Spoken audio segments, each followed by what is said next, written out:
na magstayo po at tayo po ay bago po pagsimula ang ating service, simulan po muna ito ng ating pag-aawitan at parang bilang opening song po, awitin po natin ang Walang Katuwang.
Hallelujah. Manatili po tayong patayo.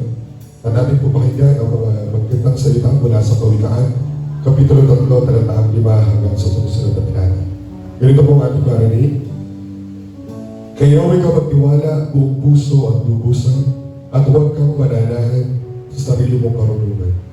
Sa lahat ng iyong gawain, siya ay iyong malalahani upang ikaw ay magbabayan sa inyong mga tatahakin. Ay po natin magpatuloy sa panalangin. Wala ka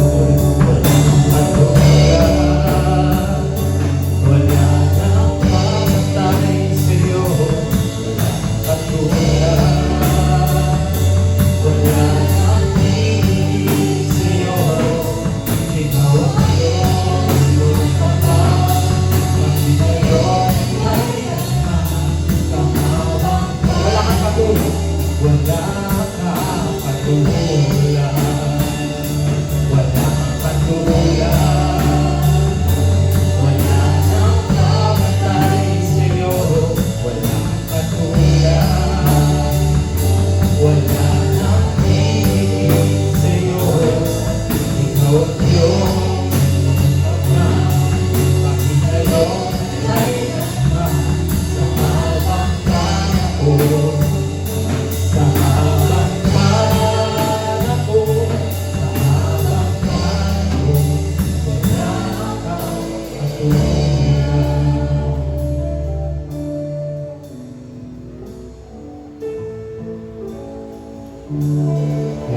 malakas na palakpak mula para sa ating Panginoon. So sa mga oras na ito, muli ibigay natin yung ating buong puso at isipan para sa ating Panginoon. Ipakita po natin kung gaano tayo nagagalak na nandito tayo sa bahay sa bang ito upang bigyan ng pinakamataas na papuri ating Panginoon. Sa malakas na palakpak mula para sa ating Panginoon. Kaya na po sa oras na ito, ating po simulan ulit ang ating pag-aawitan at awitin po natin lahat ang Jesus sa buhay ko. Palakpak po natin ating mga kamay para sa ating Panginoon.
magpatuloy sa pag-awitan, awitin po natin ang araw-araw.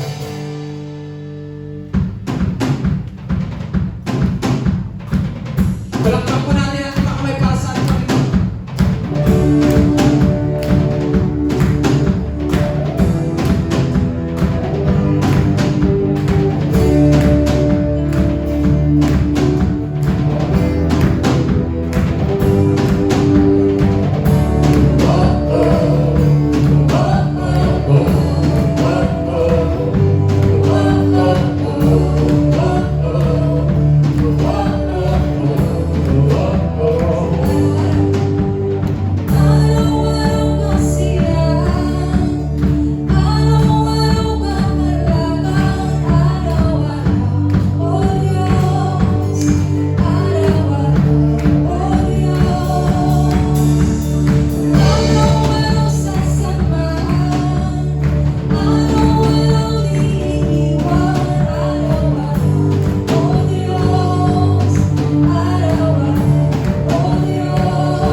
Hindi mo naliwala ang kasula.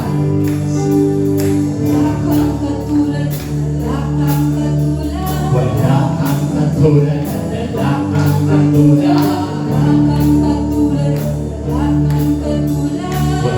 kang katulad.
pupurihin, ika'y pupurihin, ika'y pupurihin, ikaw at ikaw pa rin. Tayo po lahat ay magpatuloy sa pag-awitan. Awitin po natin ang karapat-dapat.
patuloy sa ating pag-aawitan at ating pong muling ibigay ang ating buong sarili at pag-aawit para sa ating Panginoon at ipakita natin kung gaano tayo kamamangha sa lahat ng ginawa sa atin ng ating Panginoon. Simula pa nung una hanggang sa ngayon, simula pa nung gawin ng Panginoon ang mundo, gawin niya tayo, lahat ng nilalang hanggang sa yung pinakamatindi, yung ibigay niya pa yung sariling buhay niya para sa nakararami, para tayo lahat ay maligtas. Kaya ipakita natin kung gaano natin siya kamahal, gaano tayo namamangha sa lahat ng kabutihan, sa lahat ng kanila-nilalas na ginawa ng ating Panginoon. Samahan niyo po kami kumawit. Ang Diyos na lumikha ng langit, ang Diyos na lumikha ng lupa, ang lahat ay umaawi sa himig ng langit. Ang Diyos na lumikha ng araw, ang bawat ningning sa bawat bituin, ang lahat umaawi. Ikaw na lumikha ng araw, ang bawat ningning sa bawat bituin, ang lahat umaawi. Kamangha-mangha ang iyong nilikha, ang puso ko'y umaapaw. Ikaw na may likha na lahat, ikaw na may likha ng dagat, mga punong nagbibigay kulay, ang mga ibong umaawi. Kamangha-mangha, kamangha-mangha ang iyong nilikha, ang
pauwi.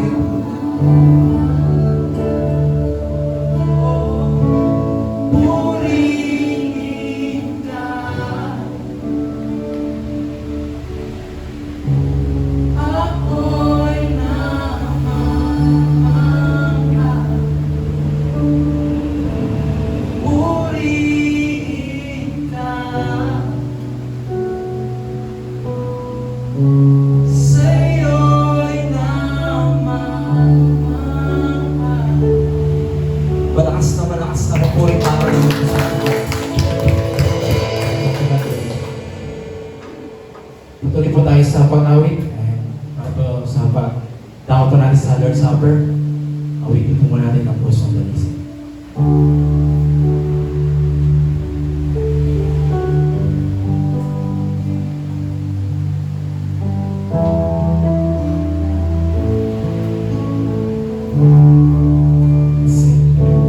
Pusong dalisay ang aking nais. Nalikhain mo, Diyos, para sa akin. Pusong dalisay ang aking nais. Nalikhain mo, Diyos, para sa akin. Isang pusong tapat na sa'yo'y nagmamahal. Isang pusong sa'yo'y walang alinlangan.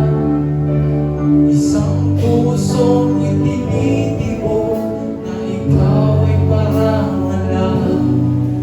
Handog ko ay pagpupuri sa'yo lamang.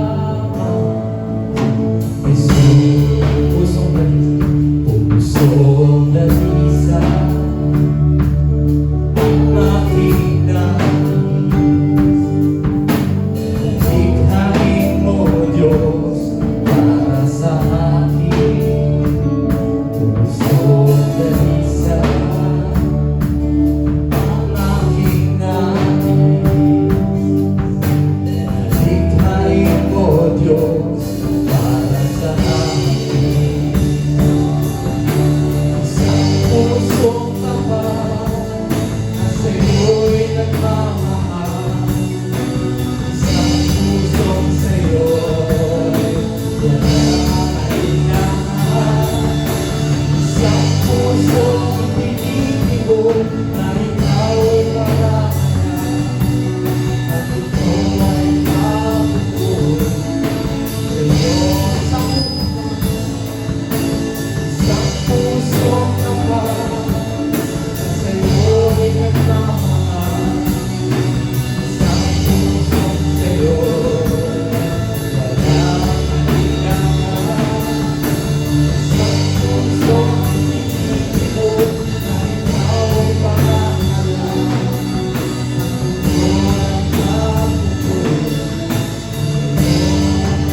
ito ay mapupuri handog ko'y papupuri sa'yo lamang, Jesus.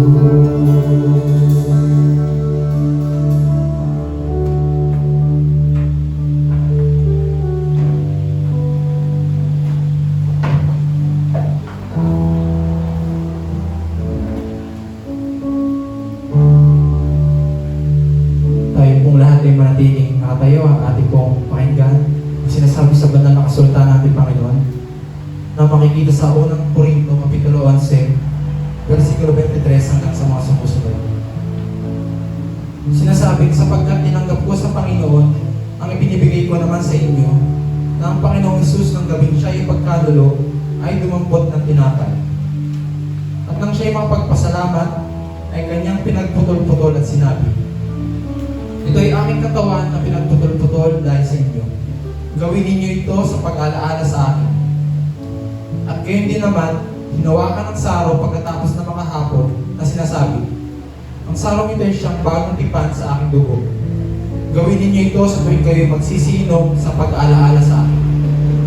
Sapagkat sa tuwing kanin ninyo ang tinapay na ito at inuman ninyo ang saro, ay inihahayag ninyo ang pagkamatay ng Panginoon hanggang sa dumating siya. Kaya ang sino mang kumain ng tinapay o uminom sa saro ng Panginoon na di nararapat, ay magkakasala sa katawan at dugo ng Panginoon. Tatampuan siya sa atin ng tao ang kanyang sarili at sa kumain ng tinapay at uminom sa saro. Sapagkat ang kumakain at umiinom ay kumakain at umiinom ng hatol sa kanyang sarili kung hindi niya kinikilala ang katawan ng Panginoon. Tayo po lahat isumandaling niyo po.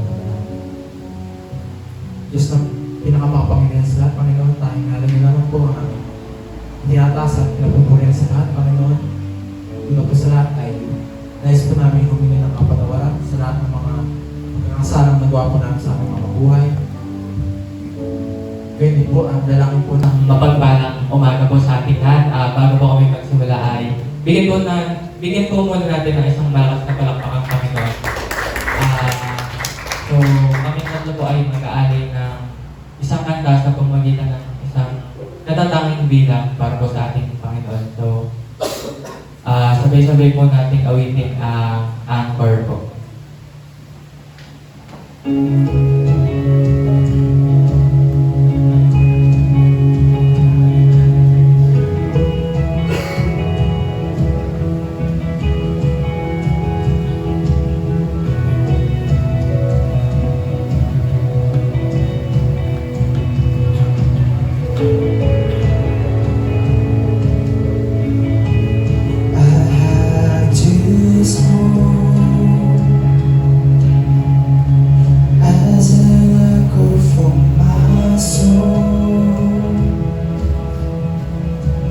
Through every storm,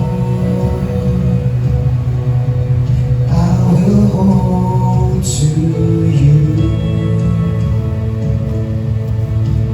with endless love. All my fear is swept away in everything.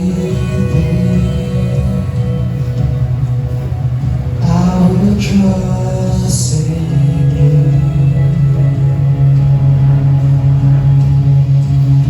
There is hope in the promise of the cross. You gave everything to save the world you love. There is hope in the anchor for my soul. Our God will stand unshakable.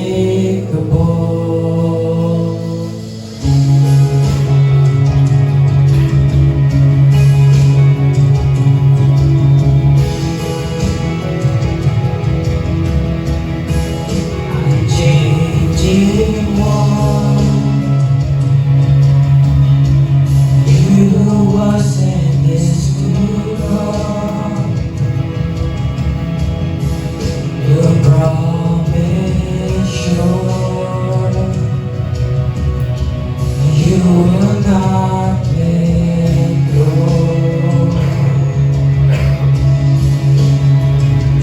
There is hope in the promise of the cross.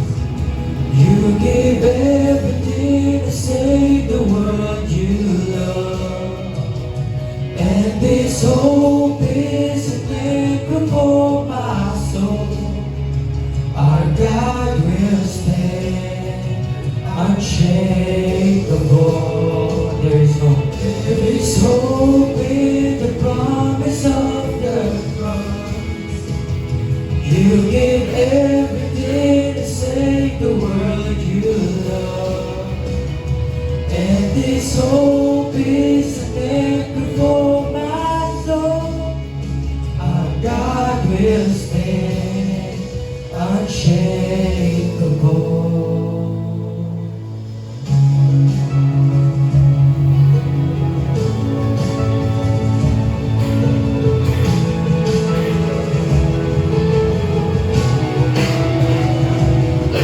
Your name is high. is greater. All my hope is in you.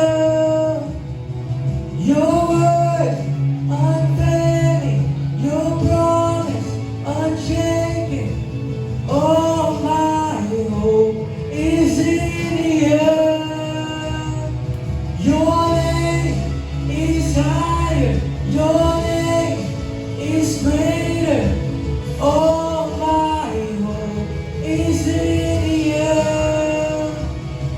Your word unfailing, your promise unshaken. All my hope is in you.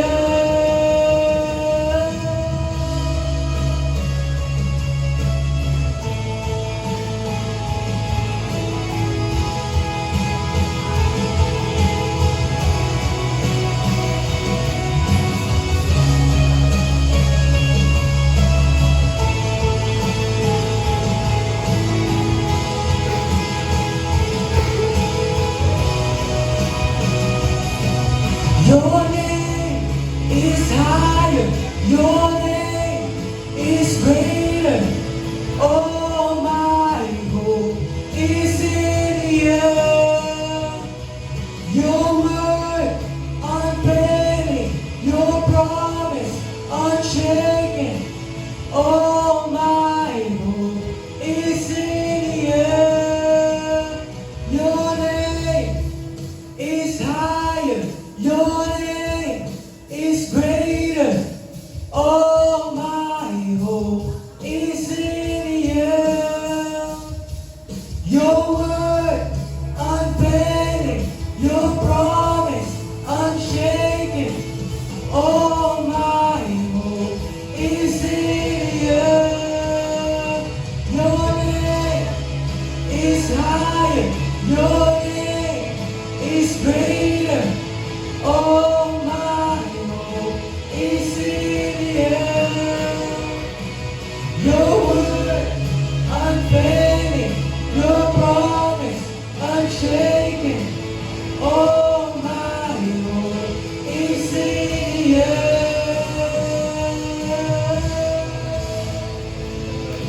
Pabalik po tayo sa ating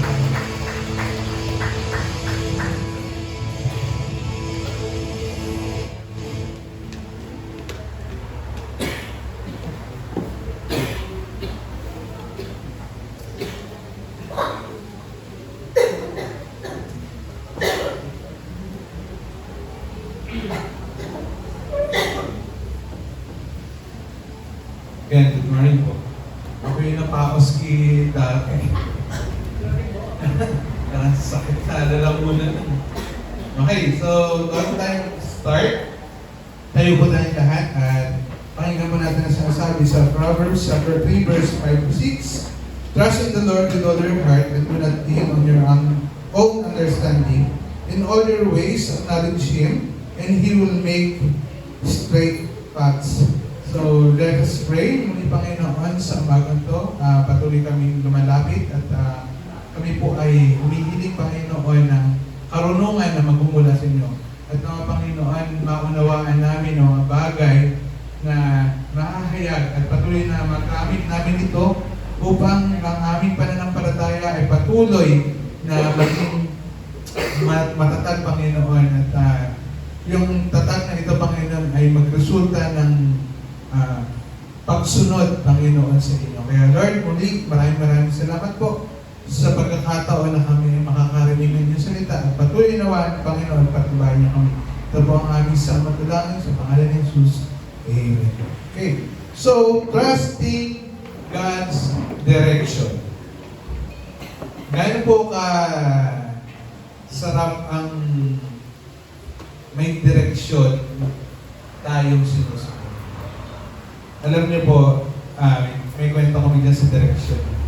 Papunta kami ng Pangasinan. Tapos, siyempre, si Waze. Magaling si Waze eh. Huwag kami gagamit ng Waze. Ayan. Si Waze, dinala kami itong sa lugar na kung saan hindi mo alam kung makakalabas ka ba ng buhay o hindi. Ayan. So, sabi ko minsan, okay na meron kang sinusundang direksyon, pero ang hirap kapag hindi ka tiwala dun sa direksyon na yun. Dati nung wala pang Waze, pag magdadrive ako malayo, nagpiprint po ako ng mapa. Kinakabisado ko yung mga kanto kung saan ako liliko para makalapit ko sa pupuntahan ko. So ngayon, ito po yung tatalakayin natin. Trusting God's direction. Gaano po kayo o gaano po tayo katiwala sa direksyon na itinuturo o pinakikita na ating Panginoon? Ano? Marami po sa atin nandun sa direksyon na nalilito kung saan. Alam niyo po, sa buhay nating mananampalataya, maraming kanto, maraming iskinita, maraming, ano ba tawag dito? Maraming mga daan na magtutuloy sa hindi karapat-dapat. Gaano ba kahirap o gaano ba kadali ang sumunod sa Panginoon? Sabi po doon sa Proverbs, trust in the Lord with all your heart. Pag sinabi pong with all your heart, kung ano yung sabihin ng Panginoon, hindi ka na magtatanong kung bakit. Parang ganito, Miko, pumunta ka nga doon. Minsan magtatanong pa tayo, bakit po ang gagawin? Si Abraham.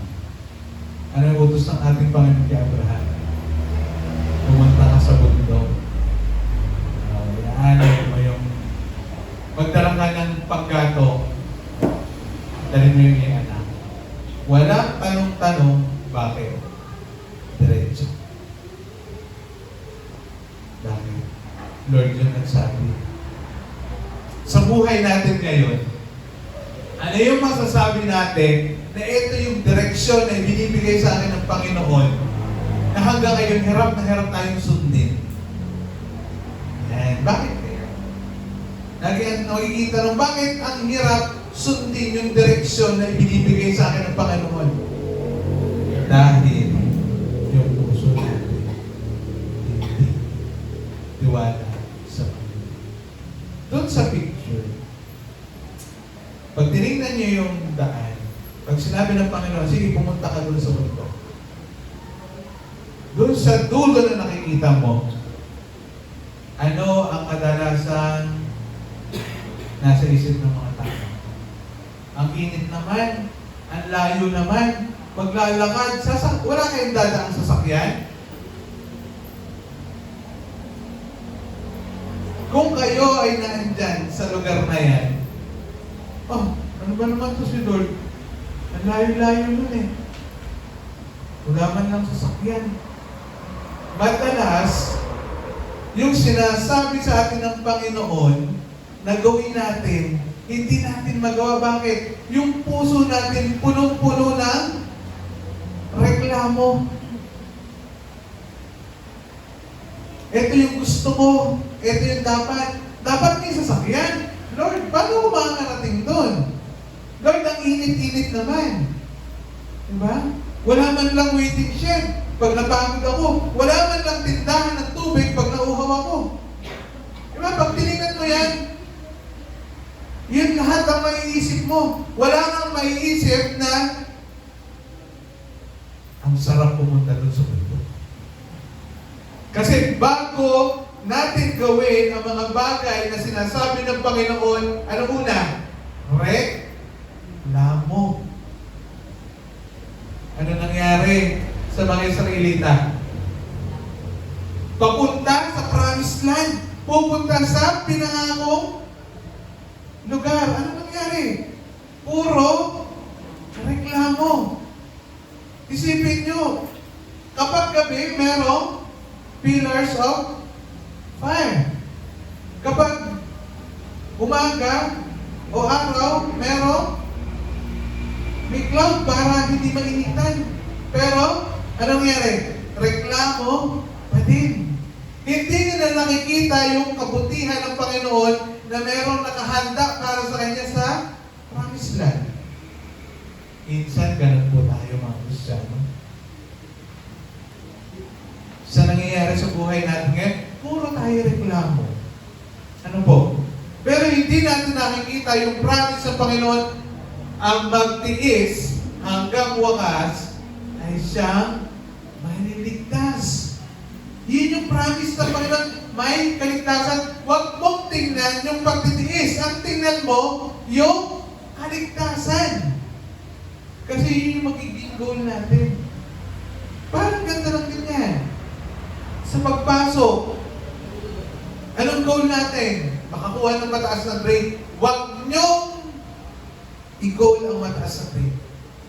Ito lagi ko sinasabi sa estudyante. I-goal nyo, matuto kayo. Kasi bakit? Pag natuto kayo, yung mataas na grade, magkakaroon kayo niyan. Pero pag ginol mo yung mataas na grade, pansin nyo, after ng exam, hindi mo na natatandaan yung mga sinagot mo, yung review mo. Kasi bakit? Minimorize mo siya. Hindi mo siya inaral. Ang inaral, hindi mo makakalimutan. Kaya nga po, ganito, no? Ang pangaral ng magulang, hindi malilimutan. Ang isa na. Ang pangaral. Pero yung sermon, yan. Ano naman sa tatandaan? Sermon o pangaral? O magkaiba ba yun? Sasabihin ng iba, hindi, parehas lang. Ang pangaral po, hindi mo pa nagagawa.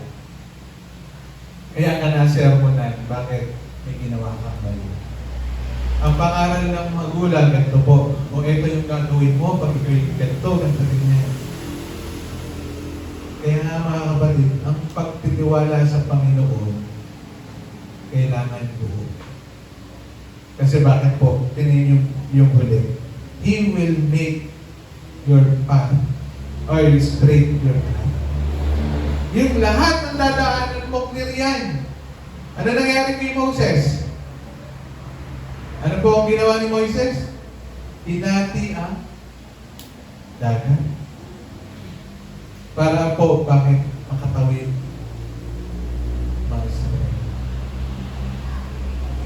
Ito yung tanong. Totoo ba yun? Nangyayari ba yun? Mangyayari ba yun ngayon? Kung may pananampalataya ka, mangyayari lang. Kung may pagtitiwala ka sa Panginoon, mangyayari lang. Eh, bakit po hindi mangyayari sa akin ngayon? Ang tanong ko lang sa iyo naman, nagtitiwala ka ba ng buong puso? Naging ganun eh. Hindi natin pwedeng questionin ang Panginoon kung paano niya tayo i-bless. Kung magiging tanong palagi, paano ba tayo nagtitiwala sa Panginoon? Huwag niyong tatanungin ng Lord na, Lord, ba't ito lang? Baka tanungin ka ng Lord, eh bakit? Yan lang.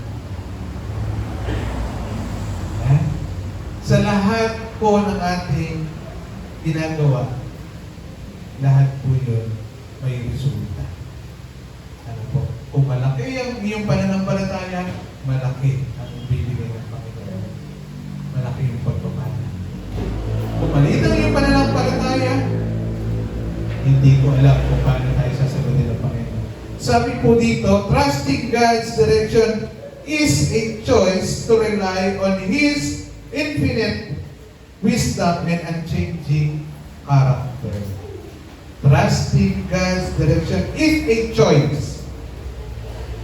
Choice mo yan, hindi ko choice yan. Hindi ko pwede na ako ay nagtitiwala sa Panginoon, dapat ikaw din.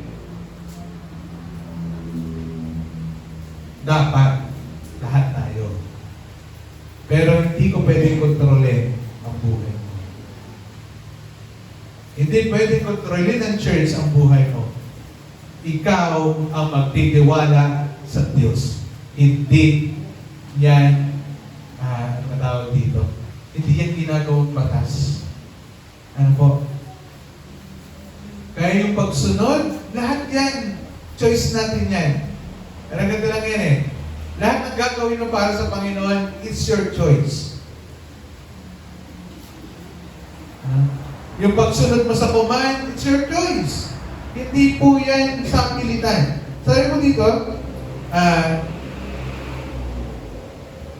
rely on His infinite wisdom and unchanging character rather than your own limited understanding and shifting circumstances. Ngayon, ito po, madalas ang nagdidikta ng pagsunod natin sa ating Panginoon is yung, sabi doon, limited understanding. At yung shifting circumstances. Ngayon, minsan ganito po. Pag masaya ako, maglilingkod ako. Magtitiwala ako. Pag binabless ako ng Lord, magtitiwala ako. Pero pag hindi, Lord, wala eh. Ang pagsunod sa Panginoon, meron o wala. Maganda o mabuti. Maganda o mabuti. Maganda o hindi maganda. Wala kang pipiliin. Kasi ang pagsunod sa Panginoon, sinasabi mo na Lord, ikaw ay Diyos. Next, core principles of divine direction. Proverbs chapter 3 verse 5 to 6 is a foundational scripture for seeking guidance. And trust in the Lord with all your heart and lean not on your understanding. In all your ways, submit to Him. In all your ways, submit to Him. Next, limited vision versus limitless perspective.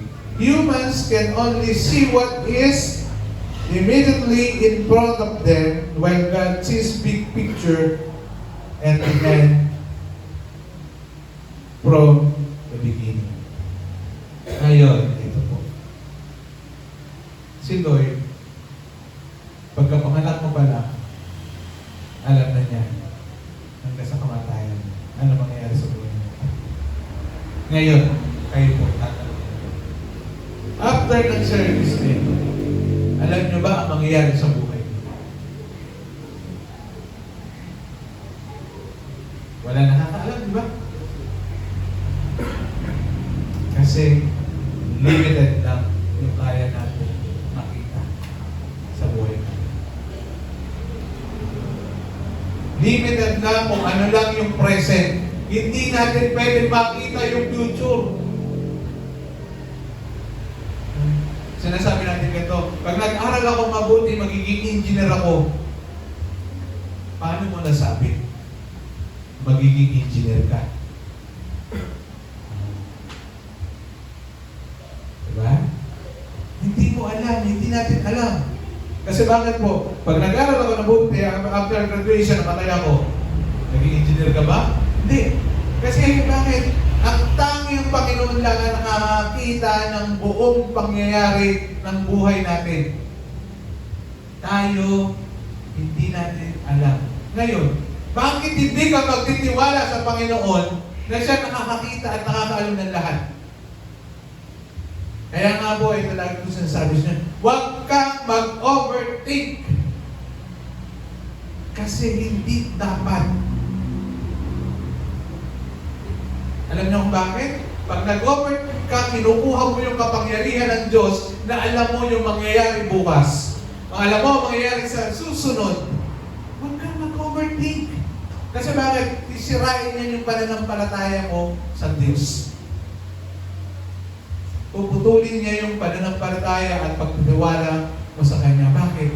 Ang panghahawakan mo o yung panghahawakan natin, yung naiisip natin na alam natin. Ang sabi nga doon ay hindi naman natin nakikita yung big picture. Na nakikita lang natin yung nangyayari. At doon natin ibinabase yung lahat ng desisyon. Trust in the Lord with all your heart. Commit Meet natin sa Kanya. Peace as a compass, an inner sense of peace. Even when a decision is difficult, is often a primary way God confirms He is leading you. Alam niyo po yung compass? Sino nakakalam ng compass? Ayan. Alam niyo po yung compass? Kahit saan ka humarap, hindi mababago kung saan siya nakatulong.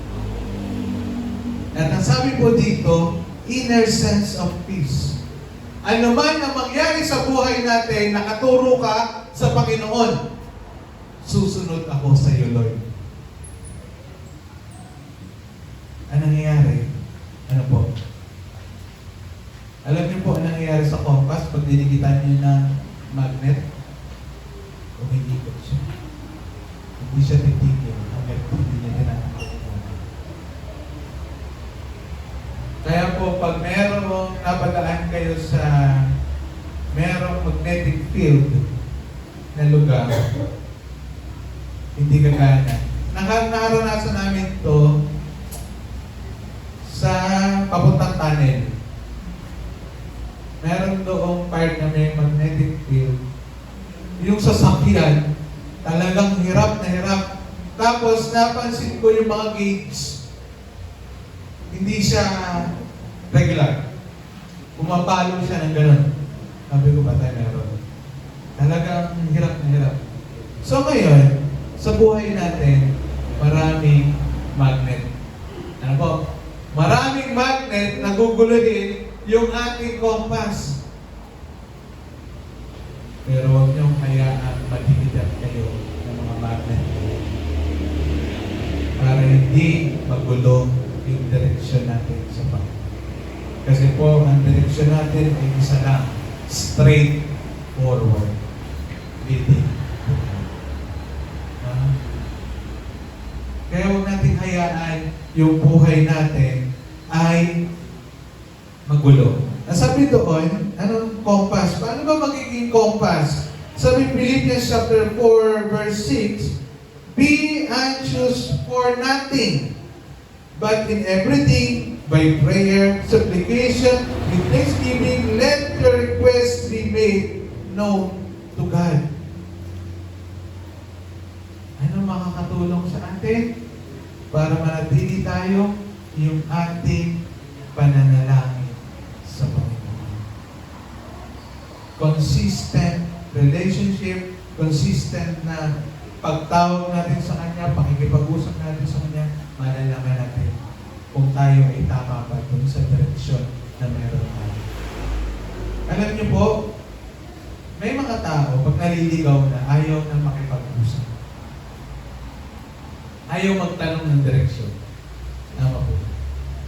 Pag nahihiyang magtanong direksyon, wag na wag kayong mahihiyang magtanong ng direksyon pag kayo ay nawawala. Kasi mahirap makabalik. Mahirap bumalik pag nakalayo na. Mahirap pag nawala na talaga tayo dun sa pupuntahan natin. Kapag naramdaman mo, nawawala na ka na sa direksyon, anong na? Tama pa ba yung direksyon na dinadaanan ko? Ano po? Kaya nga po ang sunod, practical steps to follow God's will. Number 1, seek truth in Scripture. Wala po tayong ibang kukuhanan ng direksyon kundi ang salita ng Diyos. The Bible is God's primary guidance system. Wala pong iba. Ano? Naandyan, sabihin natin, mayroong mga motivational, pero walang tatalo. Kasi bakit po? Yung motivational books, readings na yan, kaya lang niyang i-motivate tayo to follow. But si God, binibigay sa atin exact direction. Ano ba yung dapat natin gawin? Ang maganda nga sa Panginoon, ano? May direction na, may how to, when to, kailan ba? Kailan dapat natin gawin? Kompleto yung direction ng Panginoon. No? Sabi po dito, guidance system and will never lead you toward action that contradict its principle. Ito yung magiging tanong lang lagi. Yung bang ginagawa ko ay naayon sa gusto ng Panginoon. Kasi bakit po, in 2 Timothy chapter 3 verse 16, all scriptures are God-breathed and is useful for teaching, rebuking, correcting, and training in righteousness. Nandun na punta. Ano pa yung hahanapin natin? Huh? So, first step, seek truth in Scripture. Number 2, surrender your plans. Hold your personal goals loosely. Bakit po? Pag masyado mong hinawakan yung personal goals mo, hindi mo yan bibitawan, alam mo na mangyari. Ito yung problema. Kahit na maapektuhan ang relasyon sa Diyos.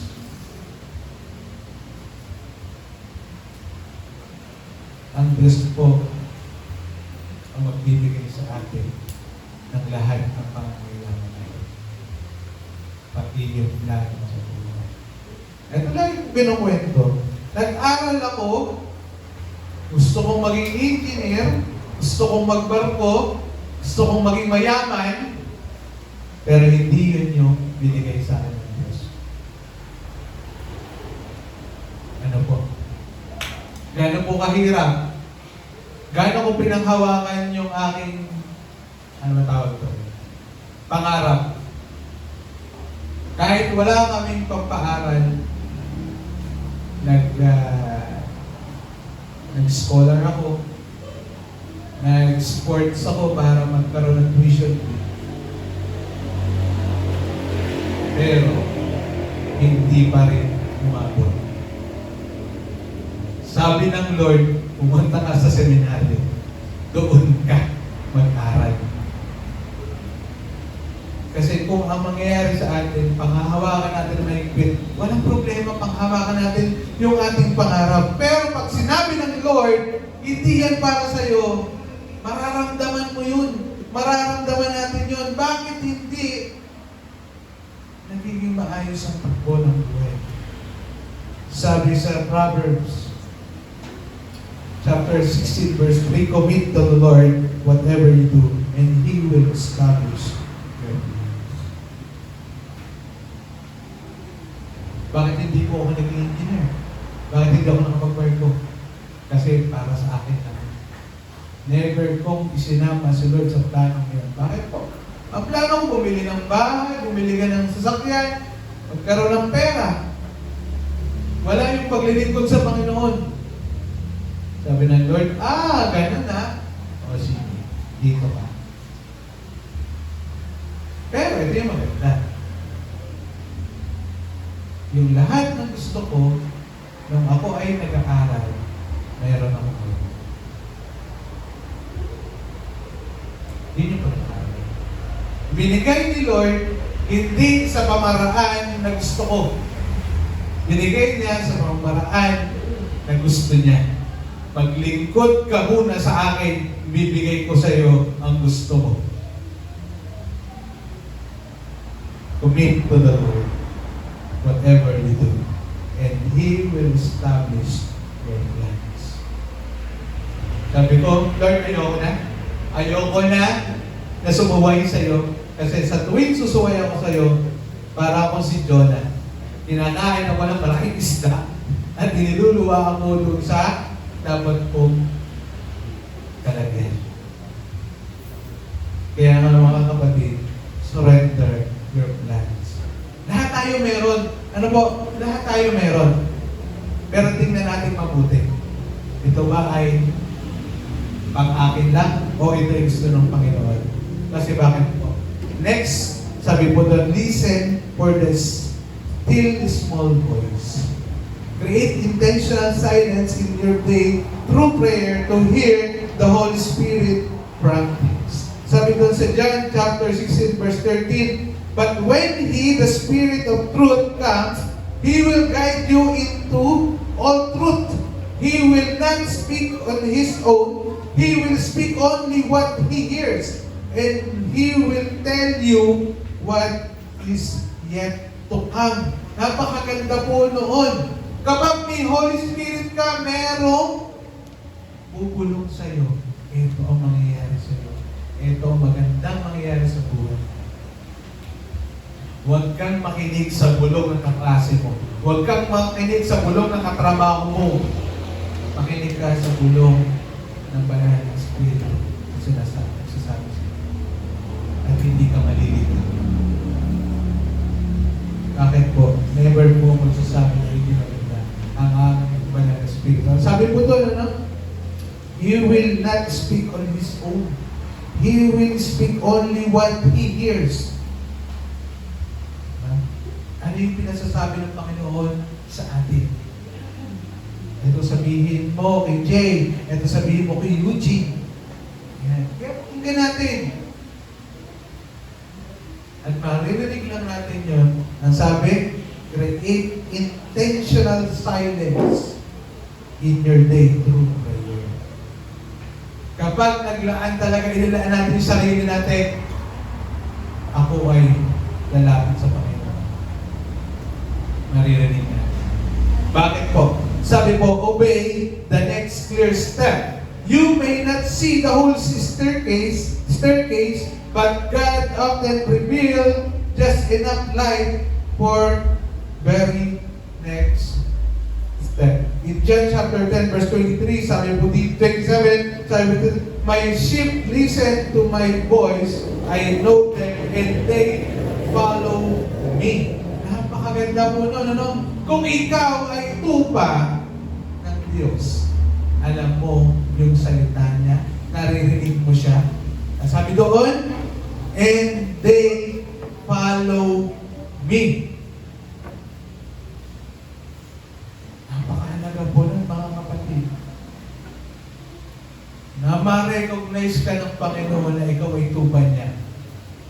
Sa paano pamamaraan po? Na tayo ay sumusunod.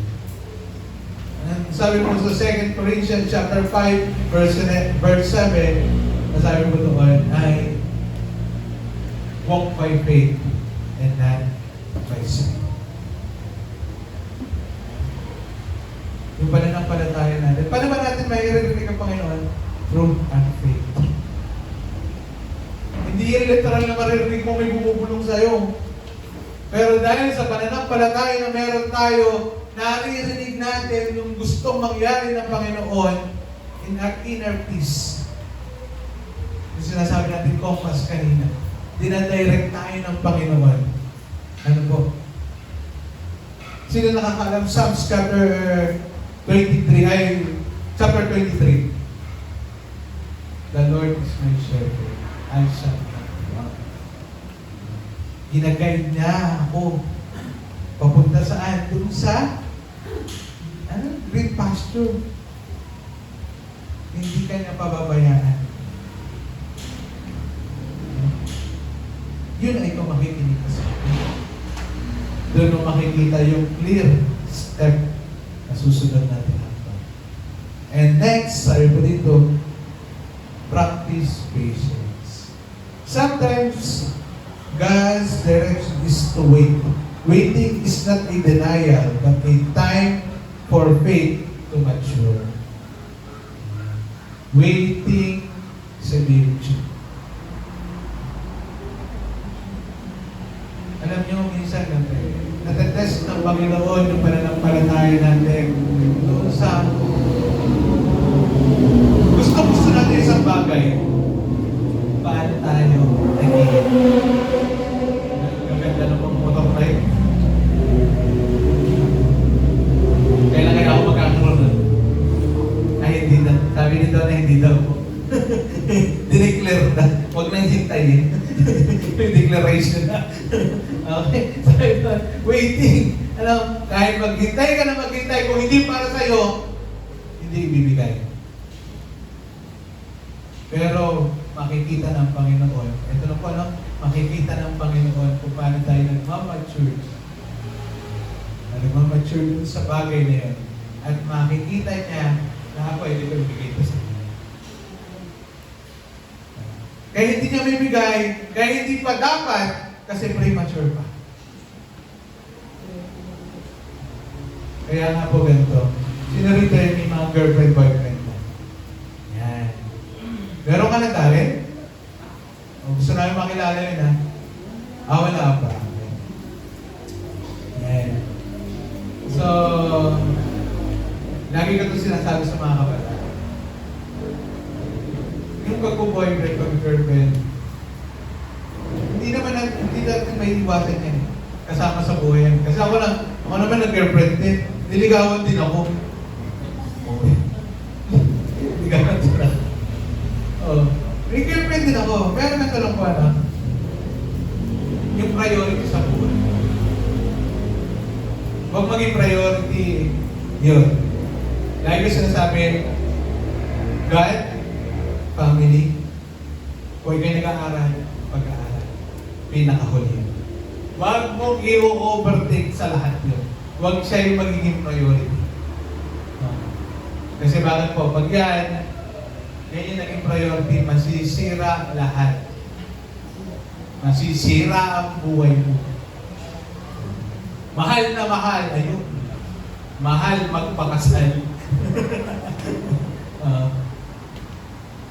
Practice patience. May tamang panahon. Opo. Yung mga kabataan dito.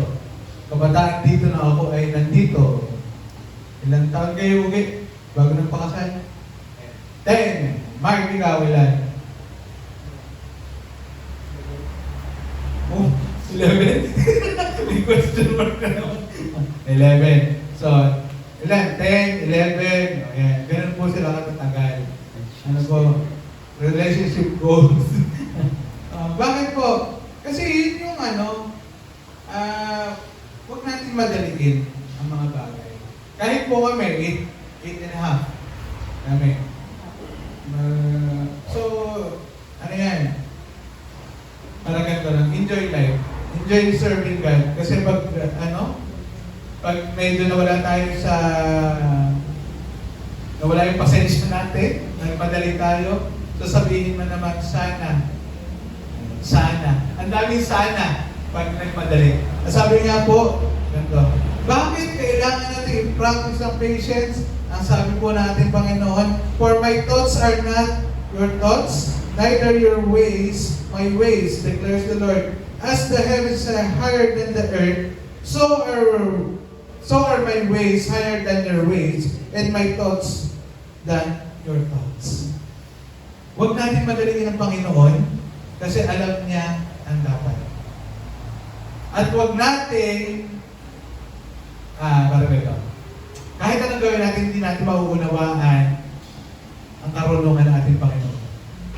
Yung kagustuhan niya. Maliban na lamang, pag nag-mature ng ating pananampalataya. Ano po? Keys to testing direction. Kanina, direction ngayon. So sa buhay natin, hindi lagi alam natin yung dinadaanan. Hindi lagi tuwid, hindi lagi simentado. Paano ba natin malalaman na yung dinadaanan natin ay tama pa din? Ano po? Paano? Sabi, testing direction. Sabi po doon, word test. Does this direction align with biblical truth? Yung bang nilalakaran ko, yung ginagawa ko ba, is aligned sa biblical truth? Gusto ba ng Panginoon yun? Nabasa ko ba sa Bible yun? Lord, isa gano'n pa, no? Lord, masama po kaya ang magsabong? Na ba naman? Diba? Huwag mo na itanong. Kasi hindi yung part ng pagtatanong. Kasi alam mo nang masama yun, alam mo, sugal yun. So hindi dapat. Marami kasi ganito. Naghahanap tayo ng confirmation. Pero alam natin na hindi dapat. At mali. So, kapag yung ating tinatahan o dinadaanan ay hindi align sa biblical truth, huwag mo na ituloy. po? So sabi doon, peace test. Do you feel a deep, settled peace about this path? Kung yung nilalakaran mo, parang lagi ka na lang nagugulmihana, lagi kang bigat-bigat ng nararamdaman, bakit parang walang nangyayari sa buhay, tingnan natin mabuti. Baka hindi tama yung dinadaanan natin. Baka hindi tama yung tinatahak natin. So, ang magiging tanong lang po palagi, panatag ka sa meron ako. Kasi bakit po? Ang Panginoon provide. Nagpo-provide siya. Hindi ka niya pababayaan. Provision test. Sabi ko nga po, nung pinaalis niya yung mga Israel, o yung mga Israelita sa Ehipto, pinabayaan po ba ng Panginoon? Never na pong pinabayaan. Pillars of fire, pillars of cloud, mana, quake, sipin nyo, ang tubig, bumubukal sa bato. So, kung titignan natin, bakit yung nilalakaran ko ngayon, parang walang guidance yung buhay sa langit. Tama ba? Yung nilalakaran natin para sa Panginoon. And lastly, character test.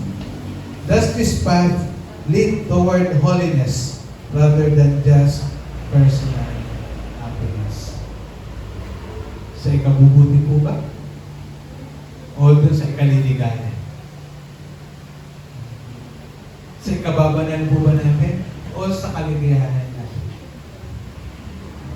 Kaya nga minsan, yung magtatanong ng kabataan, tama po ba? Pwede po ba ito?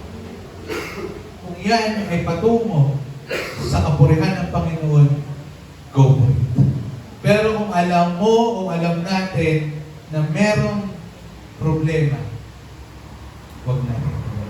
Alam niyo po ganito, pag nakapag-construct ka ng katanungan, kung tama o mali, isa lang ibig sabihin, merong kalituhan na nangyayari. Ano? Bakit ka makaka-construct ng question kung alam mong tama na? Umpisa pa lang. Kung sigurado tayong para sa Panginoon yan, hindi ka makakapag-construct ng question. Pero bakit? Bakit nagkakaroon ng bakit? Bakit nagkakaroon ng katanungan? Kasi tayo mismo, alam natin, may something, irregularity na nangyayari. Meron sa decision natin, may problema na. Alam natin na hindi para sa Panginoon. Ano po? Nalilito. Kaya nga bakit may kalituhan? Ba't may katanungan? Kinakausap ka na ng Holy Spirit sa bagay na ito. Ano? Tama ba mamopya? Hindi na tinatanong yun. Automatic yun. Di ba? Pero bakit ganito? Pwede naman siguro. Minsan lang. Never na naging tama yung minsan lang. Ano? Kasi ang mali, ay tama. Perfecto po ba tayo? Sinisikap natin maging perfecto para sa ating Panginoon. Never tayo magiging perfect, pero sisikapin natin maging. Ano po? Kasi hindi natin kaya. Pero alam nyo, naging perfect na tayo once. Kailan po yun? Tinanggap natin si Kristo. Kaya nga po ganito lang laging perfect at tingin sa atin ng Panginoon. Magtiwala lang tayo at sumunod sa kanyang direksyon. Ano po? Mahirap! Wala namang madali. Sabi nga kaya ganito, panghuli. Hindi ko naman napalipat yun. Trusting God's direction is a choice. Choice mo yan. Choice natin. Panindigan natin. Sumunod natin. Let us pray. Lord, mali sa umagang to, patuloy ang aming pagpapasalamat at pagpupuri sa iyo. Thank you, Lord, sa paalala mo palagi sa amin. Salamat, Panginoon, sa napakabuti mong paggabay sa amin at pagbibigay, Panginoon, ng lahat ng pangangailangan. Kaya, Lord, nawa ay maramdaman mo ang aming pagmamahal sa iyo at ang papuri. Kaya, Lord, isa lang masasabi namin, mahal na mahal ka namin, Lord. Sa iyo, papuri at pasasalamat sa lahat ng pagkakataon namin.